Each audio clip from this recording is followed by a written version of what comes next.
বাবা, আমি একটা এতিমখানার দায়িত্ব নিয়ে আসি, দেখাশোনা করি। একটা বিদেশি সংস্থা থেকে বাচ্চাদের জন্য 20 লক্ষ টাকা আসার কথা ছিল। শামসু সাহেব ছিল সেই টাকার বাহক। উনি আমার হাতে মাত্র 20,000 টাকা তুলে দিয়ে বললেন আর নাকি টাকা আসেনি। আমি হক দাবি করলে তার গুন্ডারা মেরে আমাকে বের করে দেন। বাবা বাবা, এতিমখানার বাচ্চাগুলা না খেয়ে আছে বাবা। এতিমখানার ম্যানেজার অর্থাৎ গনি মিয়া আমার কাছে আসছিল সাহায্যের জন্য। তাই আমার অনুরোধ থাকবে তার কাছে গিয়ে ক্ষমা চাইবেন আর এতিমখানার বাকি 19,80,000 টাকা ফেরত দিয়ে দিবেন। আমি কামরুজ্জামান ভাইয়ের লোক। তুই ভয় পাচ্ছিস না? আমি জানতাম তুই ভয় পাবি। তোকে আমি 1 টাকাও দেব না। যা পারিস করিস, এখান থেকে চলে যা। শামসু সাহেব, এরা সবাই লোহাগড়ের মেকানিক। মারতে মারতে লোহা পর্যন্ত সোজা করে ফেলে। আপনি আর কি জিনিস? আমার অনুরোধটা হয়তো আপনি শুনতে পারেন নাই, কারণ বিনয়ের ভাষা আপনার কান পর্যন্ত পৌঁছায় না। ওই 20 লাখ টাকা 120 বাচ্চার 6 মাসের খাবার এত সহজে খায় ফেলবেন? কাল সূর্য ওঠার আগে যদি বাকি টাকা গনি চাচার হাতে না পৌঁছায়, আপনার এমন ব্যবস্থা নেওয়া হবে যে আপনার কামরুজ্জামান সাহেব 7 জন্মে আপনাকে খুঁজে বের করতে পারবে না। হাসান ভাই, আমার ভুল হয়ে গেছে, আমার মাফ করে দেন। আমি টাকা দিয়ে দেব, আমি কালকেই টাকা দিয়ে দেব।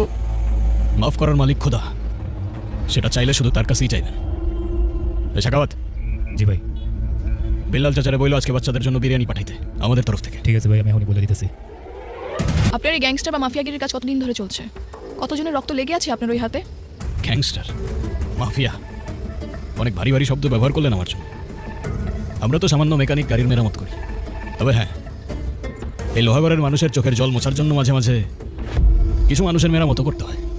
তাই গ্যাং নিয়ে প্রকাশ্যে মারধর করছেন, আইন হাতে তুলে নিচ্ছেন। আপনার কি তাদের জন্য একবারও মায়া হয় না? আপনার কি মনে হয় না আপনি সমাজের জন্য একটা অভিশাপ? আপনার ভুল ধারণাটা আমি বুঝতে পারছি, কিন্তু আগেই তো বললাম মানুষের চোখের জল মোছার জন্যই আমরা মানুষের মেরামত করি। আমাদের এই দরবার মানুষের জন্যই, কারোর ক্ষতি করি না আমরা। একজন জলজান্ত খুনি বলছে সে নাকি কারো ক্ষতি করে না। হাস্যকর। বাদ দিন এসব ক্যামেরা। আপনি আমাকে এইটা বলুন, যদি আপনি কিছু করেই না থাকেন তাহলে ওই লোকটাকে আপনি এভাবে কেন মারলেন? কি করেছিল উনি? বিচার করার আগে অপরাধের ইতিহাসটা জানতে হয় সাইরা সাহেব। ভাই, আমার মারতেছেন কে? কি করছি আমি? এই নিজের বউয়ের গায়ে হাত তুলতে তোর হাত কাঁপে না? ও আপনাদের কাছে বিচার দিছে? হ্যাঁ, ও আমার বউ, আমি মারি আর ধরি, এ আমার ব্যাপার। যেই মেয়েরে তার বাবা রাজকন্যার মতো বড় করে তোর হাতে আমানতের মতো তুলে দিছে, তার গায়ে তুই হাত তুলিস? এত সাহস তোর কে দিছে? যদি এই হাত দিয়ে সেকেন্ডবার তোর বউরে তুই মারতে যাস, আর কোনোদিন মারবো না। এলাকাটা আমার তো ইনসাফটাও আমার। মনে থাকবে? মনে থাকবে। চল।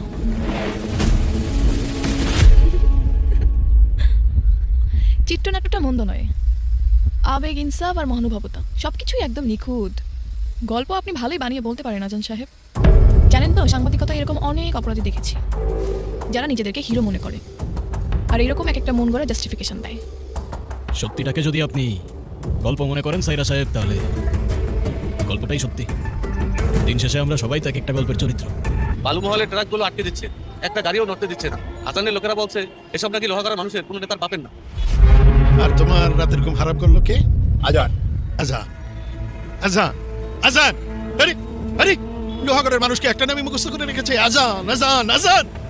পঙ্গপালের মতো আমার সাজানো বাগানে মুখ রাখছে এই ছেলেটি। কিন্তু জানে না এ কামরুজ্জামান কাউকে জমি দেয় না, জমি কেড়ে নেয়। এই গাড়ি বের কর।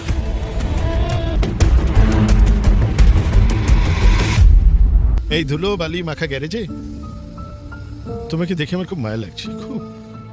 আরে তোমার জায়গা তো এটা না, তোমার জায়গা অনেক অনেক উপরে। কামরুজ্জামান সাহেব, এই ধুলোবালি মাখা গ্যারেজেই তো আমার রুচি। তা আমার গ্যারেজে পা রাখার কোনো বিশেষ কারণ? কারণ তো একটা আছে। তোমার জন্য আমি একটা চমৎকার প্রস্তাব নিয়ে এসেছি। এই যে লোহাগড়ার দুঃখী মানুষ একজন যোগ্য নেতা খুঁজছে, যোগ্য নেতা। তুমি আমার হাতটা ধরো। শুধু গ্যারেজ কেন, এই পুরো শহরটা তোমার হাতের তালুতে থাকবে। তুমি পলিটিক্সে জয়েন করো। ক্ষমতা হাতে থাকলে জনতাও হাতে থাকবে। আমি তোমাকে শেল্টার দিব, বিনিময়ে তুমি শুধু এই আমার লোকজন যা করছে তা করতে দিবে। তা আপনার ক্ষমতা আর জনতা আপনার হাতেই রাখুন না। হঠাৎ আমাকে দিতে আসলেন কেন?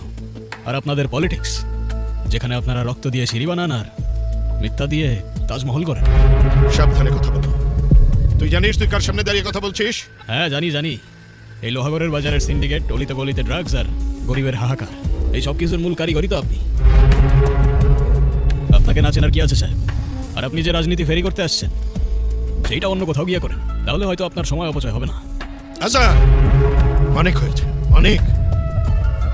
আমি তোকে সম্মান দিতে এসেছিলাম, কিন্তু এখন বুঝলাম এই সম্মানের যোগ্য তুই না। আপনাকে তো আগেই বলেছিলাম স্বার্থ ছাড়া আসবেন একদিন আমার গ্যারেজে, শুধু হাত না বুকও মেলাবো। কিন্তু বিনিময়ে যদি জুলুম করার সার্টিফিকেট চান, দুঃখিত। আফসোস, আপনি আসলেন ঠিকই, কিন্তু আপনার সেই স্বার্থ নিয়েই আসলেন। এই,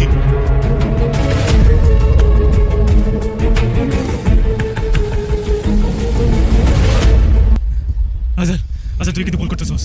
আজান তুই আমার বাইরে ছিলিস না। আমার ভাই কামরুজ্জামান, আমার তুই কিছু করিস না। আমার ভাই যদি জানতে পারে তুই আমার মারছস, তোর এই লোহার ঘরের মাটিতে জান তো পুরাই মারবো। কামরুজ্জামান তাকদির লেখে না কামা, তাকদির লেখে উপরওয়ালা। আর এই লোহাগড়ের মা বোনের ইজ্জতের দিকে কেউ চোখ তুলে তাকালে ইনসাফ এই লোহাগড়ের মাটিতেই হবে।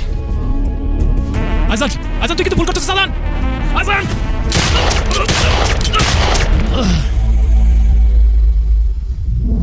কামালকে কে মেরেছে? এই নৃশংসতা কে করেছে? কেউ দেখেননি? কামালকে কে মেরেছে? উত্তর দিচ্ছেন না কেন? এই আপনারা কেউ দেখেছেন কে মেরেছে ওকে? এই লোহা গোনাই আইন নিয়ে কি তামাশা হচ্ছে? কে মেরেছে কামালকে? দিনে দুপুরে একটা মানুষকে বাজারে মেরে ফেললো। স্যার, আমি মারছি। তুমি মারছো? স্যার, আমি মারছি। স্যার, ওরা কেউ কিছু করে নাই, ওরে তো আমি মারছি। আমি মারছি। আমি মারছি, আমি মারছি, আমি মারছি, আমি মারছি।